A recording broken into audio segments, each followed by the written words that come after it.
Diamond میں تھا تو ایک ساتھی نے کہا جی آپ کو ایک آدمی کا گھر دکھانا ہے، آپ کو لے کے چلتا ہوں، اس سے ملاقات بھی ہو جائے گی، بات بھی ہو جائے گی، میں اس کو گھر دکھاؤں، آپ نے ایسا گھر کہیں دیکھا ہی نہیں ہوگا۔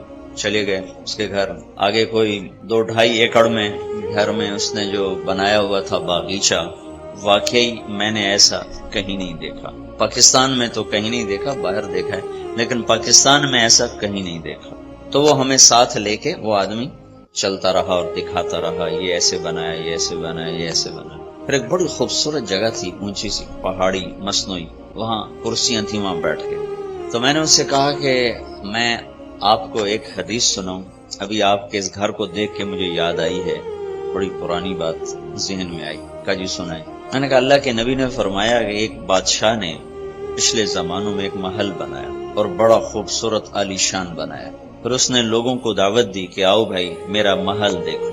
ساری رعایا اس کا گھر دیکھنے آئی، پھر اس نے کھانا بھی کیا تھا، پھر پوچھا بتاؤ بھائی میرا گھر کیسا ہے، تو سب نے بڑی تعریف کی، جی بہت اچھا۔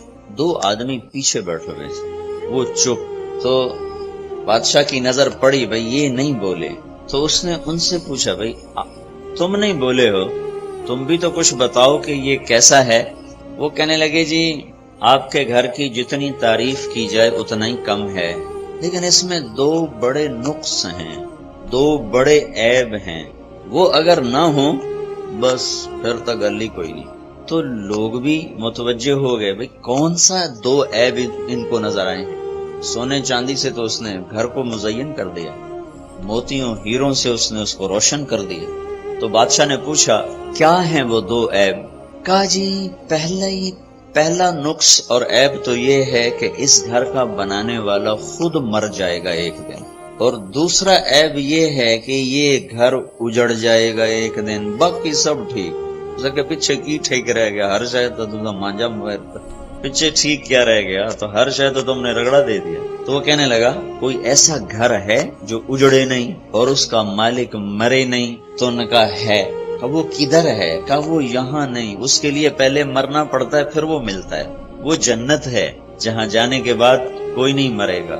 تو اس نے ایک رات کی مہلت مانگی اور صبح اٹھ کے حکومت کو لات ماری، کہا بھائی مجھے وہ گھر چاہیے جو کبھی نہ اجڑے، میں جا رہا، حکومت چھوڑ۔ حضرت عمر بن عبدالعزیز کے سامنے یہ حدیث بیان کی گئی تو انہوں نے کہا میں بھی حکومت چھوڑتا ہوں۔ بڑی مشکل سے ان کو راضی کیا کہ آپ کی حکومت نہیں، آپ کی تو ایک آدمی ہر شے پا لیتا ہے، لیکن اس کا علاج کیا کیا جائے کہ پھر وہ کھو دیتا ہے، تو یہاں کے بے بس ہو گیا نا ہر انسان۔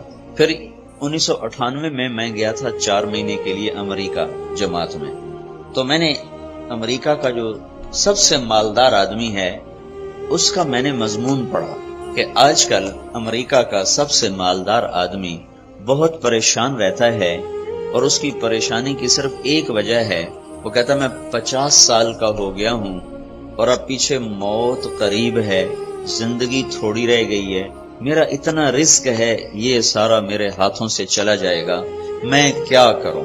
یہاں تو کچھ بھی نہیں ہو سکتا۔